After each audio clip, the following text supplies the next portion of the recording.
আমাদের নিবেদন কবি সুকুমার রায়ের লেখা সৎপাত্র কবিতা অবলম্বনে শ্রুতি নাটক। মেয়ের বাবার চরিত্রে পিয়ুষ সাহা ও উপদ্রষ্টা চরিত্রে দিশা দেবনাথ।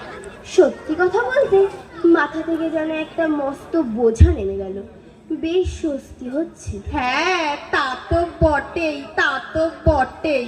সে কি, তা তো বটেই বলছো তুমি? কিছু জানো নাকি? আমি তো এখানে এখনো কাউকে কিছু বলিনি। আরে ভায়া, আমি তো পোস্তা গিয়েছিলাম, সেখান থেকে শুনে টুনে এলাম। পোস্তা গিয়েছিলে? তা কি শুনলে? এই যে তোমার মেয়ের নাকি বিয়ে। তবে বলি কি ভায়া, শেষে তুমি গঙ্গারামকে পাত্র পেলে? দেশে কি সব পাত্র পাইলে গেছে? কেন কেন কেন তুমি এমন বলছো কেন? তুমি কি গঙ্গারাম সম্বন্ধে কিছু জানো?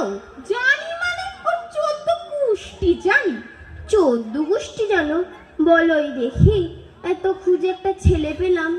যখন এতবার জানতে চাইছো তবে শোনো, এমনিতে সে মন্দ নয়, পাত্র হিসেবে সে ভালো, কিন্তু ওই সে গায়ের রংটা বড্ড কালো, তার উপরে মুখের গঠন অনেকটা ঠিক পেঁচার মতো। সোনার আংটি, আবার বাঁকা। ও তাই?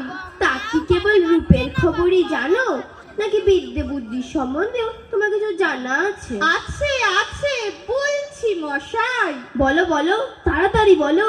রসো রসো, বলছি শোনো। তিনি তার অধ্যাবসায় এতটাই মনোযোগী যে 19টি বার ম্যাট্রিক এসে, হ্যাঁ 19টি বার ম্যাট্রিক এসে ঘায়েল হয়ে থামলো শেষে। তা বিষয় আশয় সম্বন্ধে? খুব গরিব গো, ওই কষ্টে সৃষ্টে দিন চলে যায়। আর ভাইগুলো সব কি কি ভাইগুলো?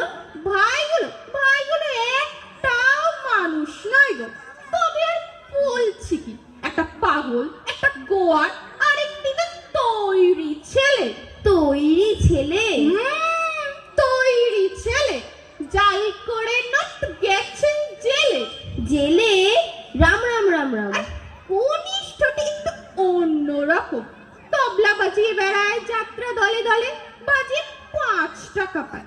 এই তো ওদের দশা, বুঝলে? সে আর কি করা যাবে?